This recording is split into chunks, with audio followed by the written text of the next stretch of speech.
estimados amigos, qué gusto de saludarlas a todas quienes están en este horario de la sintonía a través de Conversando la Historia y ya iniciando justamente este año 2021, por supuesto, con toda la buena vibra para toda nuestra gran sintonía, gente que nos ve en todas partes de Chile y el mundo y que nos envía comentarios, buena onda, sugerencias, eso es sumamente importante. Y estamos con quien ha sido uno de nuestros grandes apoyos, indudablemente, en esto de ir hurgueteando en la historia. Quiero agradecerle justamente la gentileza que nos reunamos al inicio del año, en un mes tan especial justamente para la historia sindical en nuestra zona, acá de Última Esperanza. Tiene que ver justamente con el desarrollo de la empresa, el trabajo del obrero, el tema sindical, por ejemplo, todo ello. Así que voy a agradecerle la gentileza de que nos acompañe una vez más y deseándole un gran año al sociólogo, escritor, hombre del fútbol. El Ñublense clasificó justamente una vez más a la primera división, entre otros grandes atributos que tiene nuestro invitado, don Ramón Arrecaza Sepúlveda. Ramón, ¿cómo estás? Buen saludarlo. Gracias por estar con nosotros y compartir este inicio del año 2021. Buenas tardes. ¿Todo bien? Sí. Contento por lo del Ñublense, me imagino, ¿no? Sí, la verdad es que yo soy chillanejo, pero llevo 40 años en Puerto Natales, no es una cantidad menospreciable de años, ¿no? Exactamente. Sí. Por lo tanto, me alegré mucho de que este equipo de provincia lograra llegar a primera división. Además, porque yo desde muy niño fui hincha de Ñublense. No me perdía partido cuando era un adolescente, ¿no? Ya después me empecé a alejar cuando me vine a la zona, pero siempre lo he estado siguiendo. Y Ñublense, como club de fútbol, tiene un problema, que hace mucho esfuerzo para llegar a primera división, para ser campeón de lo que ahora se llama la segunda, es decir, la primera B. Primera vez. Antes era la segunda división, antes se llamaba también división de ascenso. Pero dura re poco, es decir, a los 2 o 3 años lo mandan nuevamente a los potreros y ahí es más glorioso Ñublense. Porque está en su ámbito, ¿ya? Jugando con clubes como Rangel, como Curicó, donde hay cierta rivalidad entre... ¿Cuál es el clásico ahí, Ñublense con? ¿El clásico? Bueno, hay varios clásicos. Está el clásico de Ñublense con Curicó Unido, está el clásico de Ñublense con Temú, con todas las ciudades que están, podríamos decir, cerca de Chillán. Antes era con clubes de Concepción. Se paraliza el Biobío con todos esos clásicos, imagínense. Así que, Sí, lástima que yo cuando empecé a seguir a Ñublense estaba en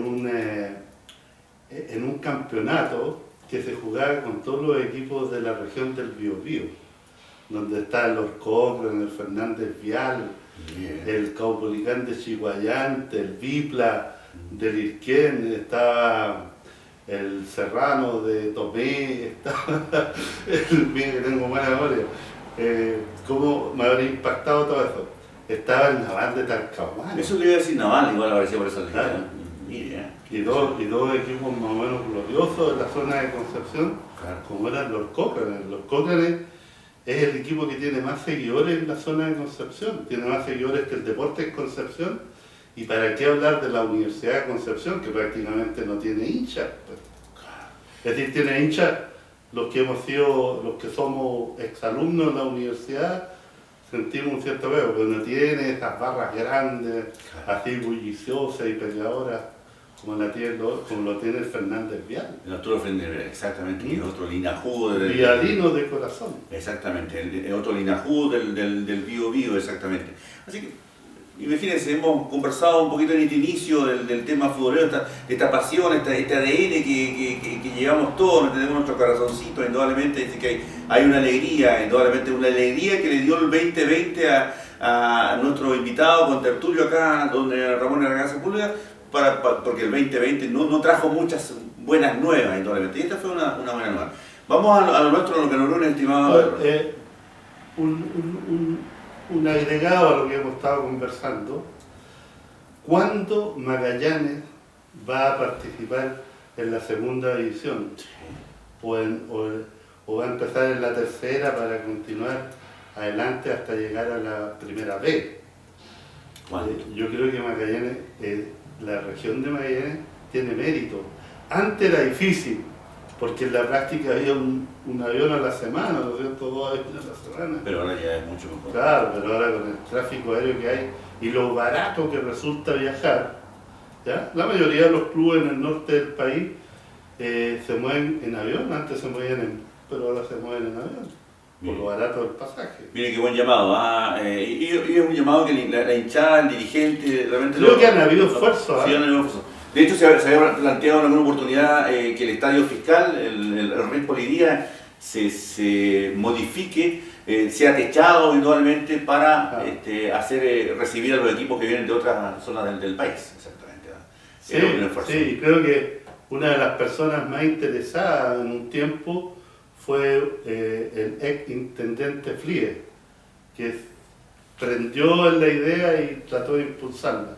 Incluso había la posibilidad que el club Magallanes, el viejo Magallanes, la academia, ¿no es cierto?, viniera a Punta Arenas y se estableciera ahí, como lo hizo Green Cross cuando vino a Temuco. A Temuco, exactamente. ¿Ya?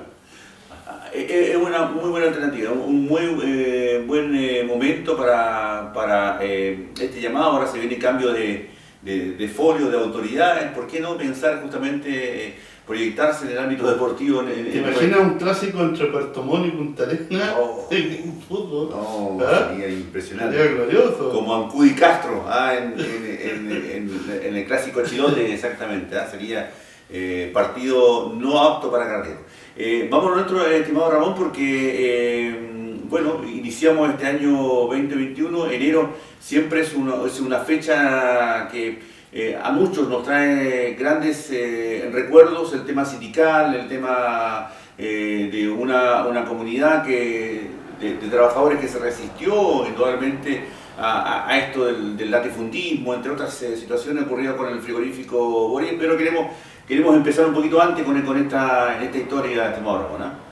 Sí, bueno, en nuestras exposiciones anteriores hemos estado hablando y hemos estado desarrollando el tema de los primeros pobladores en Última Esperanza.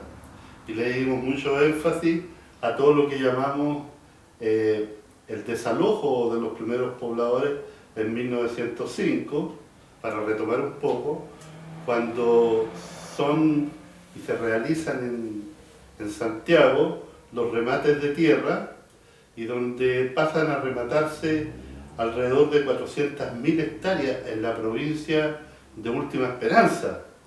Estas 400.000 hectáreas ya estaban ocupadas por una gran cantidad de pobladores, lo vimos en las exposiciones anteriores, ¿ya?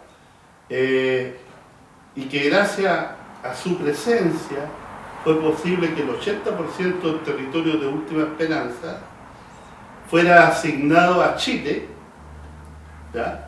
Gracias al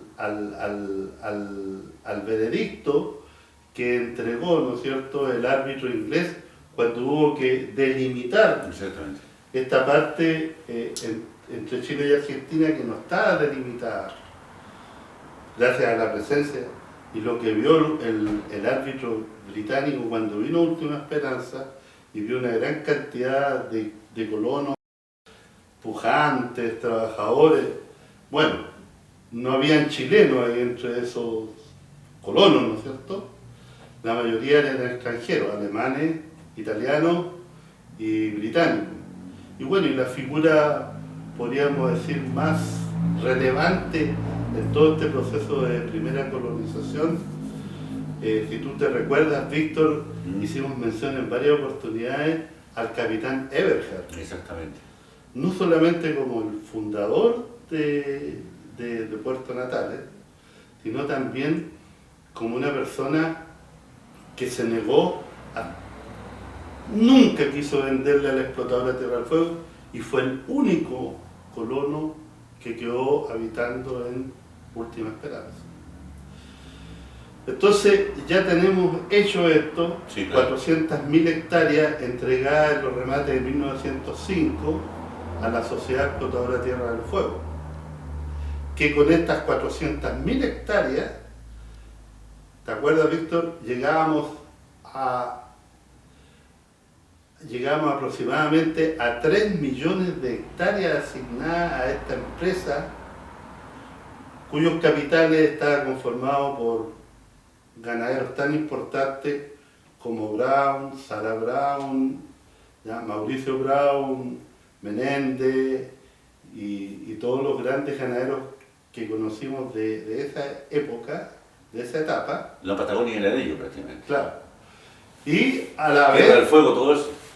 en Tierra del Fuego, a Nogueira, esposo de la Sara Brown, le habían entregado 1 millón de hectáreas para ser explotadas cuando Nogueira trajo las primeras ovejas desde las Malvinas. ¿Ya?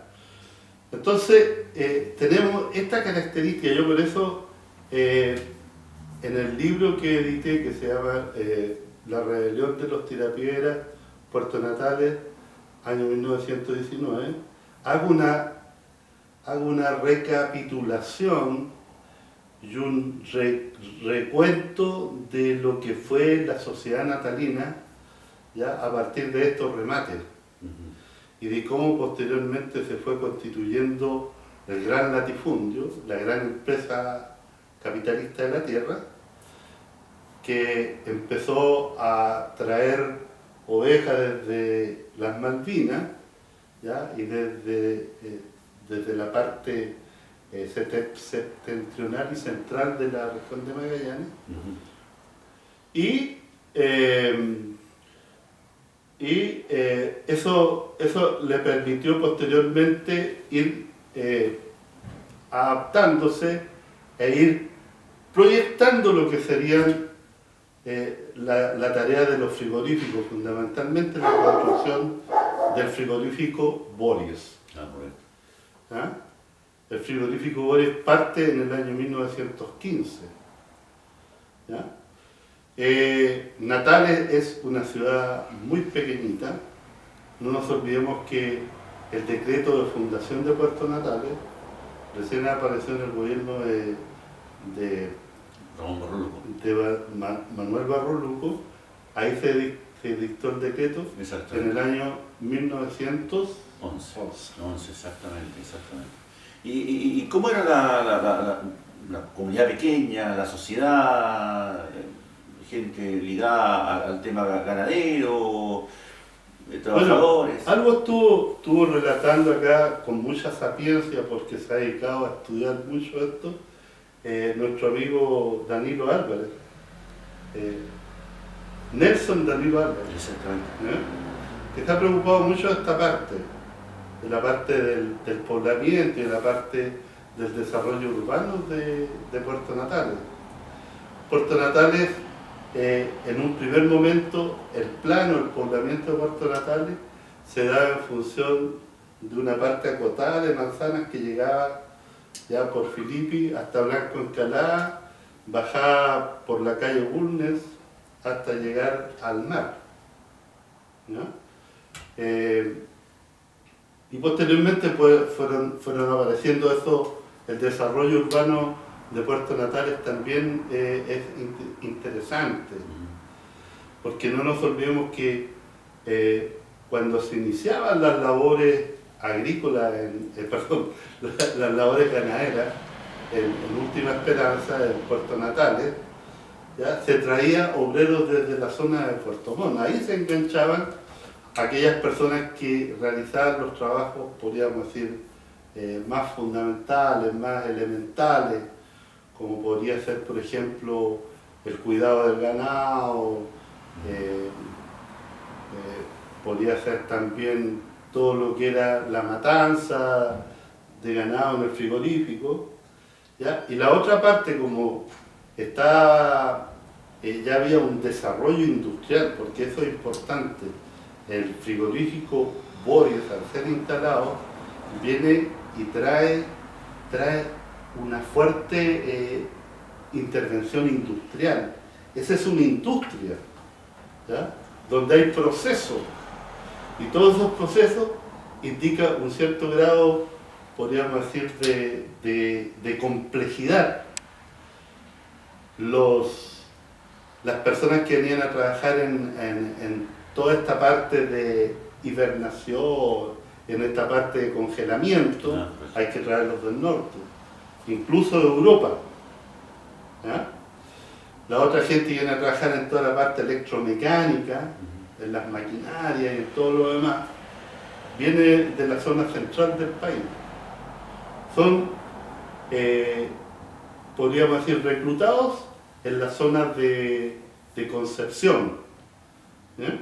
Eso lo vamos a ver también cuando veamos quiénes son los dirigentes gremiales de estos trabajadores operarios en el frigorífico. Sí, eso es muy interesante, la idiosincrasia que te mantenía en otra pequeña comunidad y que se viene a acrecentar o viene a cambiar de alguna forma con gente que viene de otras latitudes, de otras partes, con otras ideas, anarquistas y todo lo demás. Capaz que ahí viene, se va formando una nueva comunidad natalina, estimado Ramón, ¿no?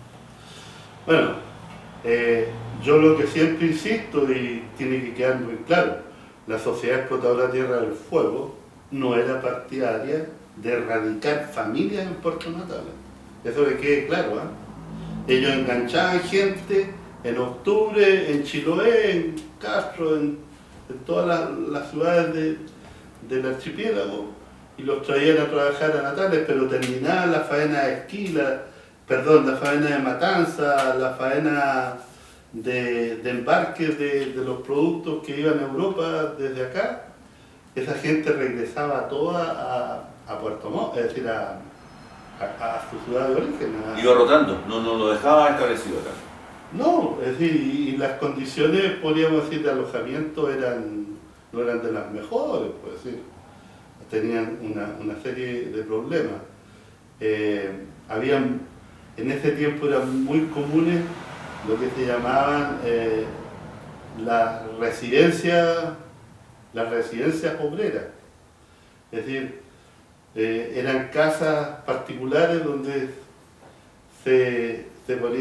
podríamos decir, se acondicionaban de tal forma que una gran cantidad de personas llegara a vivir a ese lugar. Mira, si un poco tú te fijas, por eso se dice que en la historia es la gran alcahuete. Sí, la historia denuncia. Sí. ¿Ya? Y hay muchas cosas que se van repitiendo en la historia. No voy a decir es cíclico, porque de repente tú ves el problema de habitaciones que ha ocurrido también con esto del crecimiento de la industria salmonera, por ejemplo, lo que está pasando ahora. No sé si será tan similar a lo que ocurrió con la ganadería, pero creo que va a salir, va por ahí, ese camino, por ejemplo. Sí, por eso yo digo que la historia es la gran alcahuete, la gran acusete. ¿Por qué? Porque resulta que el proceso que existe, es decir, el proceso podríamos decir, de reclutamiento de la masa trabajadora, sí, o lo que se llama en economía el ejército industrial, ¿no es cierto? Esa era hecha en la parte de Chiloé, de ahí venía. Pero ellos no podían radicarse acá, porque no estaban las condiciones. Es lo mismo que sucede ahora. Yo he conversado con una gran cantidad de gente que viene a trabajar a la salmonera, que viene a los centros de cultivo. Claro. Oye, hay gente que viene hasta de la región de Antofagasta, de La Serena y todo lo demás. Demoran 3 días en partir desde sus hogares y llegar a los centros de cultivo. Entonces, uno le pregunta, bueno, ¿y traigan su familia? No, es que el quedarse en Natal en estos momentos es muy, muy caro. Es todo caro.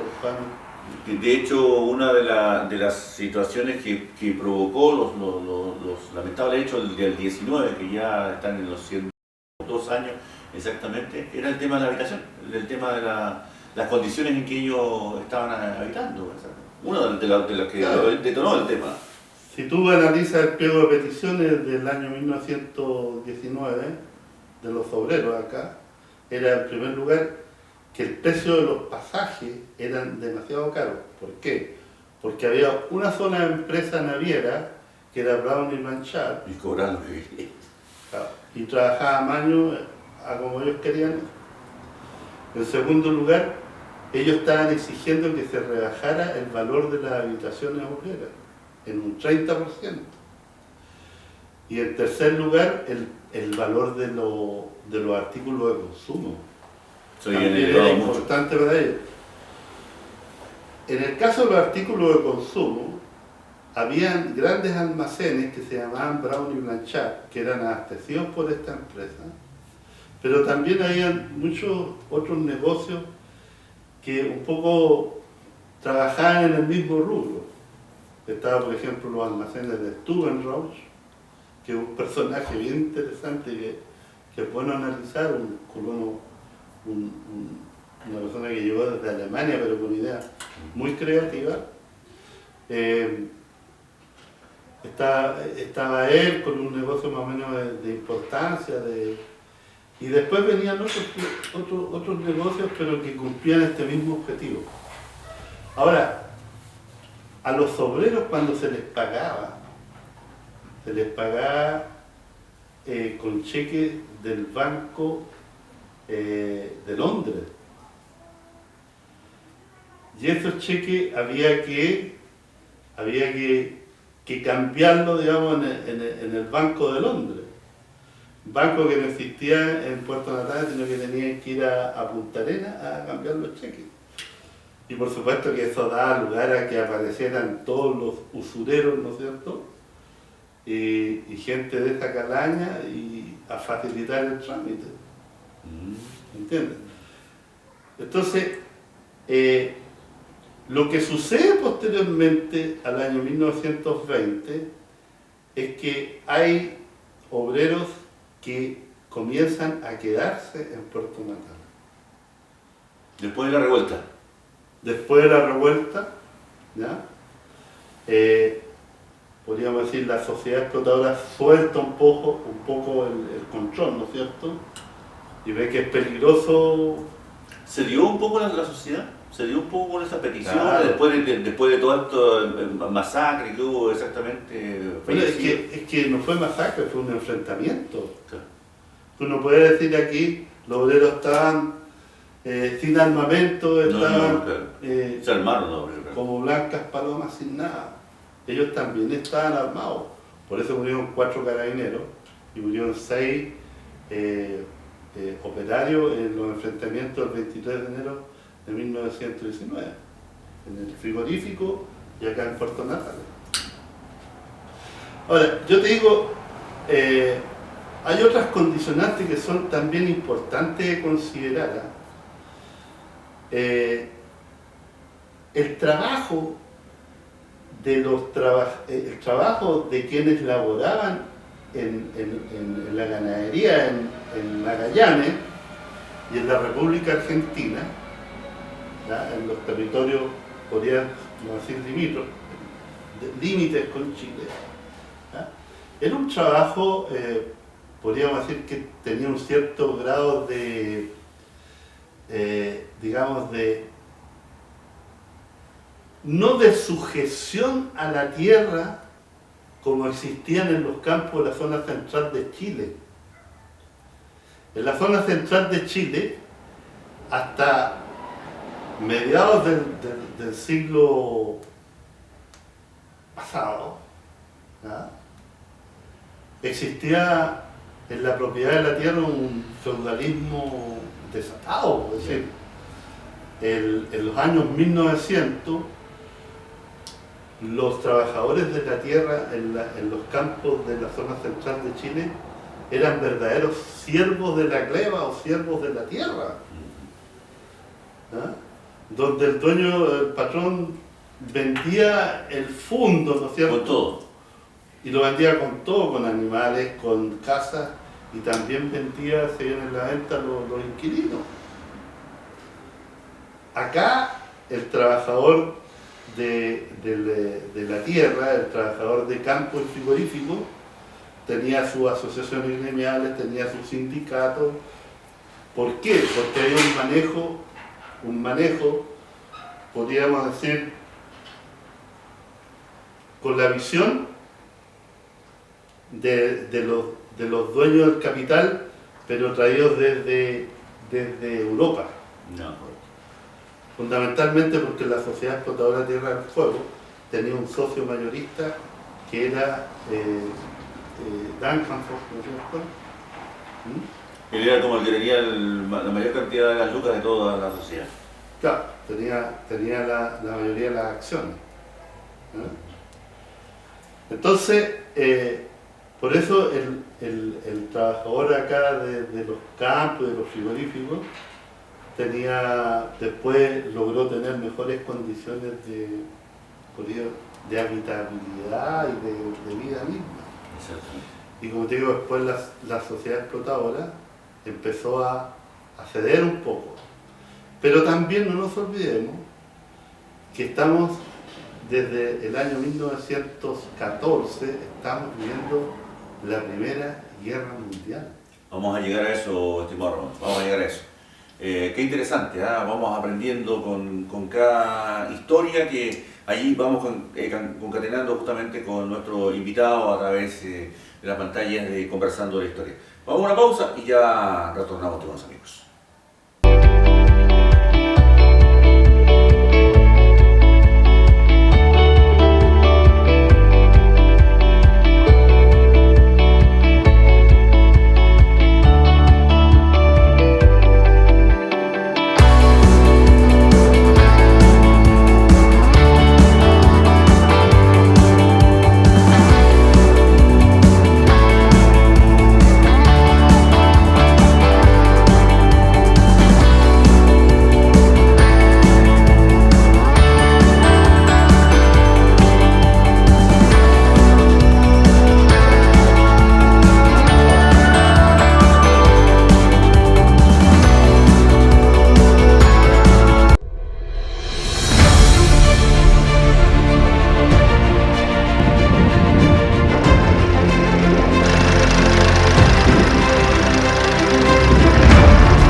Come to Patagonia and discover a fantastic world.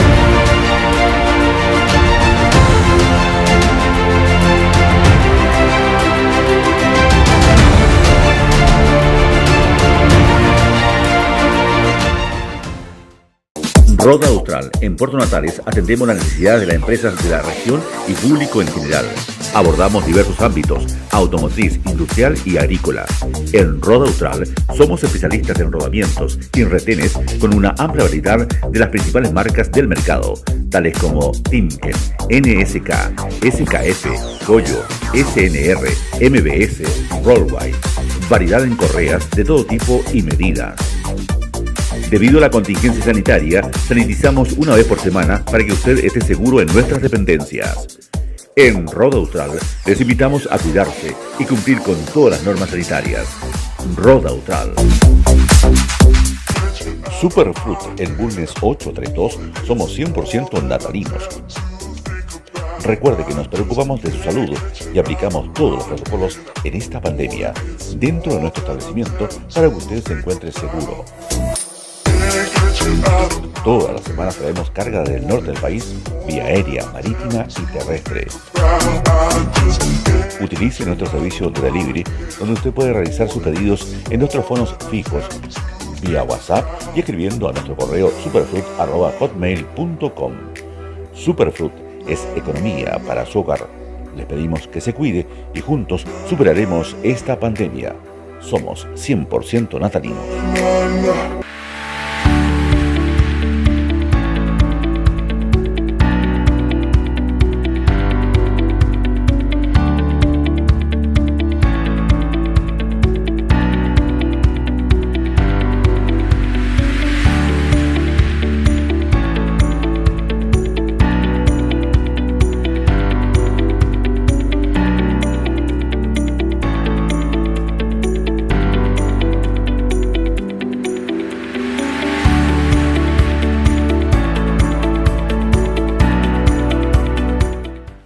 Bien amigos, estamos de regreso a través de las pantallas de productora Natales, justamente saliendo para toda la región de Magallanes y también en nuestras redes sociales a través de Conversando la Historia con nuestro invitado, el sociólogo escritor Ramón Arrecada Sepúlveda. Ramón, nos quedamos en el tema de que un poco visualizando a la sociedad natalina, la llegada justamente de mano de obra calificada y no tanto desde el norte del país o la parte más casi sur austral, como es la parte de Chiloé exactamente, y se venían fechas relevantes para el mundo. 1914 también concatenaba esto con el tema justamente de la Primera Guerra Mundial. ¿Qué pasaba con nuestra comunidad, con nuestra sociedad justamente en ese tiempo? Claro, tú tienes que entender que la Primera Guerra Mundial, de su desarrollo y al final de la guerra, produjo todo un reordenamiento de nacionalidades, de la sociedad europea. ¿Ya? Estaba en ese tiempo el Imperio Austrohúngaro, que entró en la guerra. Y por eso muchos de los migrantes que llegaron a Magallanes venían del Imperio Austrohúngaro, de las nacionalidades. Hablemos de Bosnia, de Eslovenia, Croacia y todas estas nacionalidades que formaban el Imperio Austrohúngaro. Resultaba ahí que a los jóvenes se les utilizaba para mandarnos a la guerra, los jóvenes de estas nacionalidades, como carne y cañón, sin instrucción. Entonces por eso se da que una gran cantidad de jóvenes llega a Magallanes, ¿no es cierto? Primero llega a Buenos Aires, posteriormente viene a Magallanes, ¿ya? Porque el track de los barcos que van desde Europa a Valparaíso, como no existía el canal de Panamá, pasan por Magallanes. Y ahí se quedan acá y se afincan acá exactamente. Oye, Víctor, pero si tú estudias la llegada de los yugoslavos, se llamaban en ese tiempo, a Magallanes, es realmente una historia muy bonita. Yo recomiendo leer el libro de Lucas Bonacis, que son 3 tomos y que son muy ilustrativos, porque ahí queda claro que mucha de la mano de obra poco calificada proviene de estos migrantes también, ¿no?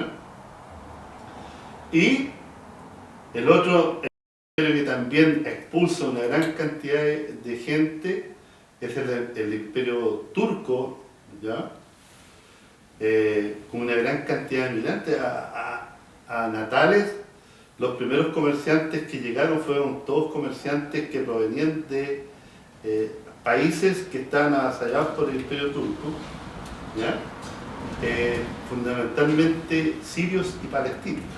Claro, sí. Y hasta la fecha están las familias, bueno, toda la familia Chelech, por ejemplo, también, ¿no es cierto?, son todos migrantes de esos países, exactamente. Sí, sí. Que ya son las pocas familias que quedan, pero sí, hay una gran cantidad de migrantes. Y bueno, y por eso le decían turcos, ¿no? Sí. No le decían sirio, ni le decían palestino. Exactamente. ¿Por qué? Porque muchos de ellos, los que podían traer pasaporte, traían el pasaporte del Imperio Turco. Claro. Y todos se dedicaron al tema del comercio, exactamente. Era como el fuerte que ellos traían, claro, de otra latitud. Y fíjate en el caso de los migrantes que venían de estos países que estaban bajo el Imperio Austrohúngaro, ¿ya? Era toda gente joven, y como venían del Imperio Austrohúngaro, por eso le decían austriacos, es decir, lo mismo que sucedía con los sirios, sí, que le decían turcos, a los yugoslavos, a los croatas, a los eslovenios y a los que llegaban acá de esas nacionalidades le decían yugoslavo. No, es que estaba con tanto entusiasmo, ¿verdad? Sí, claro, Al final le decían austriaco. Austriaco, Claro. sí, claro, exactamente, sí. Porque eran del imperio que tú señalabas, estimado Ramón. Del imperio austrohúngaro. Y de eso no quedan solamente los descendientes, segunda, tercera generación, por lo menos, exactamente. Claro, y la mayoría de estas personas que venían las nacionalidades del imperio austrohúngaro tenían, podríamos decir, tenían tendencia hacia las ideas socialistas. Porque como eran nacionalidades, era el único partido en Europa que aceptaba, el Partido Socialista en Europa era el único que aceptaba personas de nacionalidades, es decir, dependientes de países más grandes. Entonces está esta cuestión, la llegada a raíz de la Primera Guerra Mundial, está también el establecimiento de la aduana en Magallanes. Fíjate que Punta Arenas crecía urbanísticamente. Víctor, si tú puedes comprobarlo en el centro de Punta Arenas, Sí. te vas a dar cuenta que es como estar en el centro de Madrid o en el centro de cualquier capital europea, Es gigante. por las construcciones y todo lo demás. ¿Ah? Punta Arenas iba para ser un imperio. Por eso yo siempre digo, cuando hablan de Punta Arenas, yo digo, bueno, ese es el imperio que no fue. Porque comienza el puerto libre y se acaba esta, podríamos decir, actitud pujante y las inversiones y la gente que tenía cierto capital partieron hacia el lado argentino, porque ahí no había aduana. Fíjate que la flota de Magallanes, la flota chilena de propiedad de gente de Chile con banderas chilenas, cuando vino la aduana a Punta Arenas y Punta Arenas dejó de ser puerto libre, inmediatamente cambiaron de bandera y colocaron bandera argentina. Ese es un motivo no menor para un poco calibrar qué es lo que perseguían todas estas personas pertenecientes a los grupos económicos. Es decir, a ellos lo único que les interesaba era el asunto del capital y crecer. Y en Europa también se da la tendencia, ¿no es cierto?, podríamos decir, a colocar en duda los mandatos monárquicos y a la vez tratar de imponer la nueva ideología que era el marxismo, con la toma del poder por parte de los trabajadores. Todos creían que el primer país socialista en el mundo, marxista en el mundo, iba a ser Alemania, porque era el país que tenía una mayor cantidad de clase obrera industrial. Claro. E ilustrada. Sin embargo, mira lo que son las cosas. El primer país socialista en el mundo fue Rusia, al ser derribada la dinastía, ¿no es cierto? El bolchevique, el zar, todo eso, exactamente. Claro, es decir, se derriba la monarquía rusa, pasan a tomar el poder los bolcheviques, ¿ya? Y establecen el socialismo. Pero ¿qué es lo que era Rusia? Rusia era el país más atrasado de Europa, un país donde todavía se vivía el feudalismo. A diferencia de Alemania que ya venía de una guerra exactamente del 14 al 19. Que traía otro desarrollo, igual que Inglaterra y Francia, ¿no es cierto?, traían un desarrollo industrial más o menos de importancia. Y toda esta situación produjo que se vaya prendiendo un polvorín justamente en el mundo y que esto no fuera ajeno acá en la Patagonia, Ramón. Todas estas ideas socialistas, anarquistas, etc. Lógico, y permite, digamos, tener los fundamentos de parte de los trabajadores Porque estamos hablando acá, ¿no es cierto?, de la división entre el capital y el trabajo. Entonces los trabajadores decían, bueno, si nosotros colocamos el esfuerzo y nosotros colocamos el trabajo, nosotros somos los que generamos la riqueza. ¿Ya? Y está la ideología marxista, ¿no? Esto planteada por Marx y Engels, y que refuerza esta idea, es decir, los que son dueños del trabajo son los que tienen que tener el poder. Es más que nada un problema de poder. Es decir, ¿quién dirige el Estado? Y en el caso de Rusia, ¿no es cierto?, el Estado pasó a ser dirigido por los obreros y campesinos. Entonces, esto como que abrió los ojos a la gente y dijo, bueno, es posible lo que hasta hace poco era simplemente una quimera, una utopía. Se hablaba de utopía. Era casi imposible irse en contra del empleador, del Estado, o lo que sea, o del rey, del emperador, era imposible. Claro. Entonces, ahí es donde empiezan a aparecer los partidos socialistas, que posteriormente van a ser partidos comunistas, y empiezan a aparecer también algunos movimientos, como es el caso del anarquismo. Que fue el movimiento predominante en esta situación acá en enero del 19, ¿no, Ramón?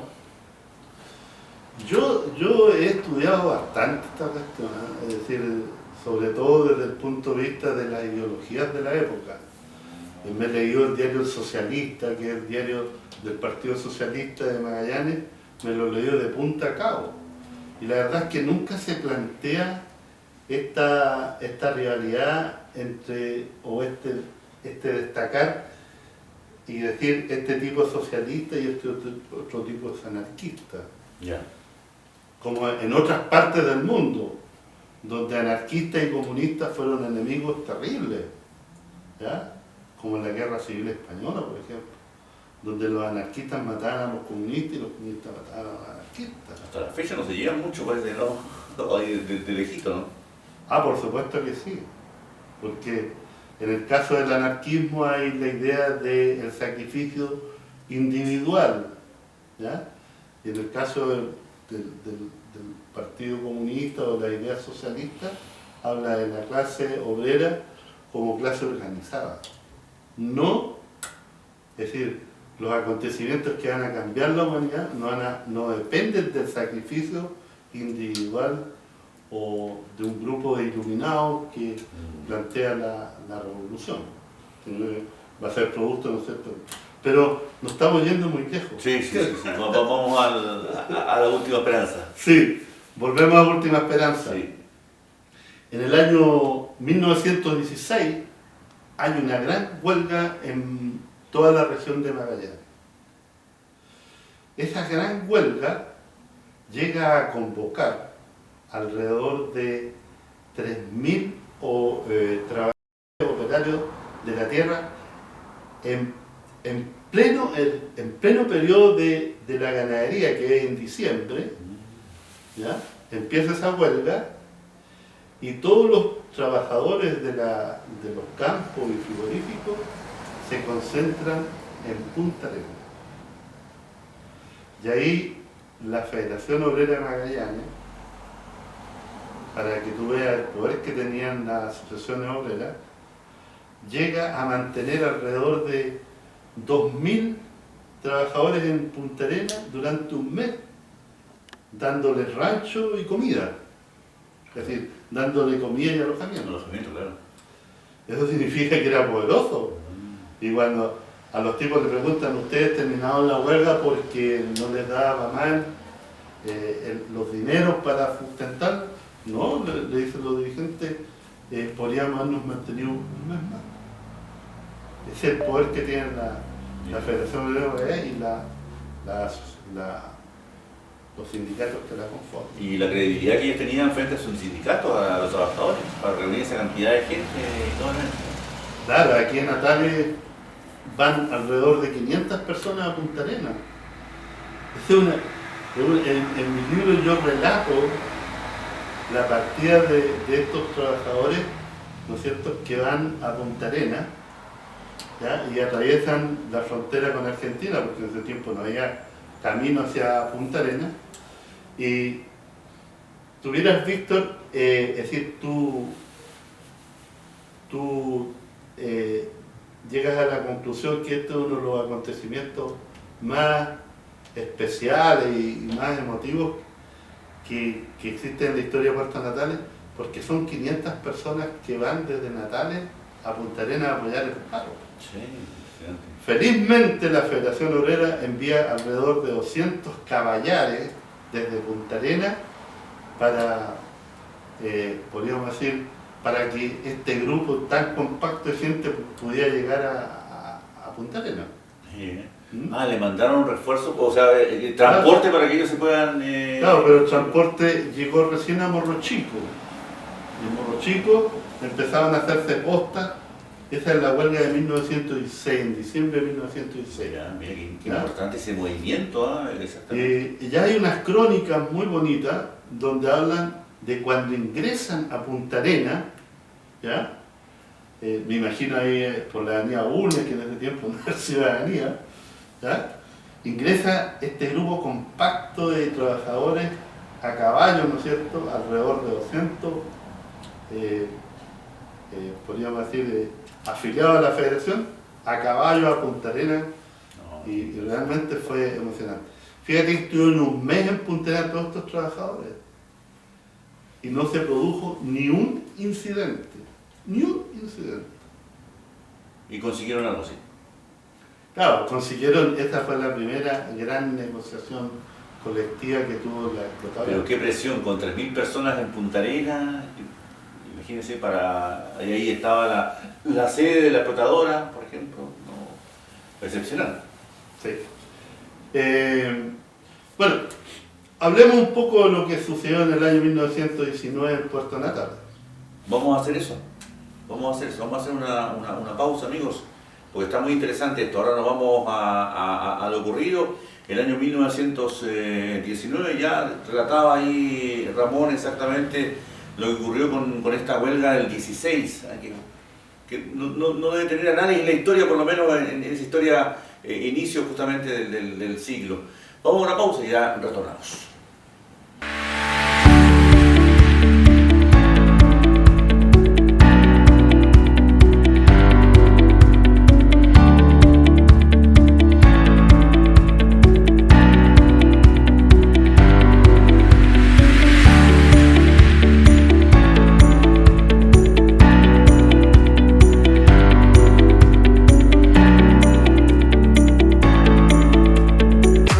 Superfruit en Bulnes 832 somos 100% natalinos. Recuerde que nos preocupamos de su salud y aplicamos todos los protocolos en esta pandemia dentro de nuestro establecimiento para que usted se encuentre seguro. Todas las semanas traemos carga del norte del país vía aérea, marítima y terrestre. Utilice nuestro servicio de delivery, donde usted puede realizar sus pedidos en nuestros fonos fijos, vía WhatsApp y escribiendo a nuestro correo superfruit@hotmail.com. Superfruit es economía para su hogar. Les pedimos que se cuide y juntos superaremos esta pandemia. Somos 100% natalinos. Roda Austral. En Puerto Natales atendemos las necesidades de las empresas de la región y público en general. Abordamos diversos ámbitos: automotriz, industrial y agrícola. En Roda Austral somos especialistas en rodamientos y en retenes con una amplia variedad de las principales marcas del mercado, tales como Timken, NSK, SKF, Goyo, SNR, MBS, Rollwide. Variedad en correas de todo tipo y medidas. Debido a la contingencia sanitaria, sanitizamos una vez por semana para que usted esté seguro en nuestras dependencias. En Roda Austral les invitamos a cuidarse y cumplir con todas las normas sanitarias. Roda Austral.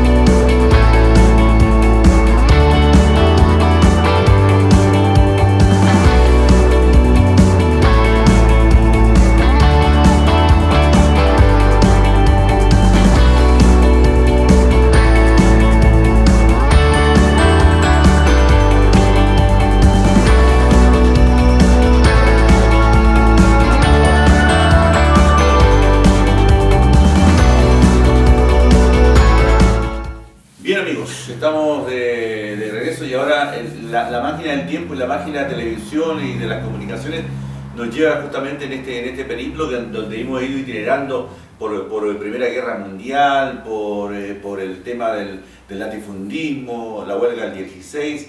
Vamos al año 19, estimado Ramón, exactamente. En el mes de enero se conmemoran justamente lo que ocurrió el 23 de enero del año 19, exactamente, con esta revuelta obrera en Puerto Boris. ¿Qué pasa el 19 exactamente? Claro. Mira, yo te digo como cientista social, como sociólogo, yo llegué hace 40 años a Magallanes y gran parte de mi estadía en Magallanes ha sido aquí en Puerto Natales. Pero yo cuando vine por primera vez a Natales, interesado por toda la parte social, se hablaba de que había sucedido algo en el frigorífico Boris hacía mucho tiempo, decía la gente. Otros decían una gran revolución. Pero no había ningún conocimiento específico, comprobable, sobre la cual uno pudiera hacer emerger un argumento de qué es lo que fue lo que pasó desde el punto de vista de la historia y del comportamiento. En el año 2005, después de escribir el libro Juan Ladrilleros, me propongo la idea de empezar a escudriñar, a conocer qué es lo que había pasado en el año 1906. Bueno, por supuesto, diarios, revistas, ¿ya? Fueron muy útiles, pero tal vez lo que más me ayudó a mí fue el haber tomado contacto con un investigador en el Archivo Nacional de Santiago. ¿Sabes por qué? Porque resulta que, si bien es cierto, el 23 de enero se produce un enfrentamiento en el frigorífico Boris y acá en Natales entre operarios de los frigoríficos con policías y administradores de la Sociedad Explotadora Tierra del Fuego. No es menos cierto que hay una parte importante de esta historia que se da a partir del día 6 de febrero del año 1919, cuando llega un juez a Puerto Natal el 6 de febrero. Los acontecimientos habían sido el 23 de enero. Y llega este juez y llega en un barco, ¿ya?, perteneciente a José Menéndez, ¿ya?, no, perdón, a Brown y Blanchard, ¿ya?, llega a Puerto Natales a juzgar a todas aquellas personas que habían participado en los acontecimientos, no como actores principales, sino como actores secundarios. ¿Por qué? Porque los actores principales, donde estaban los dirigentes, ¿no es cierto?, de la Federación Obrera, hayan muerto, murieron en los enfrentamientos. Los otros que estaban más cercanos a esos dirigentes, ¿ya?, esos dirigentes se fueron de acá, huyeron de acá. Entonces aquí quedaron una gran cantidad de ciudadanos que habían participado en estos acontecimientos, pero la verdad es que no estaban grandemente comprometidos con la cuestión. Y vino este juez, ya, a Puerto Natales, y los interrogó. Y se llevó para Punta Arenas en el barco, porque el barco abajo, la parte de abajo del barco, la habían transformado en una especie de cárcel. Se llevó a 22 personas, más 7 personas que estaban heridas producto de los enfrentamientos en Punta Arenas. Hicieron un total de 29 personas que iban a ser juzgadas por los acontecimientos y por los hechos del 23 de enero de 1919. Ahí hay un expediente judicial Que usted lo vio, lo relata también en su libro. Producto de ese expediente judicial se juzgó a las personas. Esas detenciones y ese juicio a los participantes de los acontecimientos duró 4 años. Y al final los últimos que salieron, y todos los que salieron, fueron declarados inocentes. Bien. Ese expediente de 1600 páginas sobre los sucesos de 1919 está en el Archivo Nacional. Documento histórico. Está ahí. Y está con todos los relatos, indudablemente, de las personas que eran inculpadas, sus testimonios, todo. Pero hay en el expediente es prolijo, Sí. en detallar todo lo que sucedió previo, en el día de los incidentes y después de los incidentes. Después de 4 años... ¿Qué hacer con ese archivo, Víctor? Sí. Para un investigador. Es decir, ese archivo, ese expediente judicial lo descubrió esta persona con la cual yo estaba trabajando en la Biblioteca Nacional, un investigador. ¿Qué documento histórico, Un día me llama y me dice, lo encontré. Bueno, y yo dije, ¿qué hacemos? Así que para la próxima semana ya estaba en Santiago viendo el expediente. Pero tú sabes que el expediente te lo entregan por un rato ahí en el Archivo Nacional para que tú lo veas. Pueden ser 2, 3 días, 4 días. ¿Ah? Pero no lo puedes sacar de ahí. No puedes sacarlo. Pues lo sacamos. Sí. ¿Cómo lo sacamos? Con esto. Son dos rollos de microfilm donde está firmado cada uno de las páginas del expediente. Bien.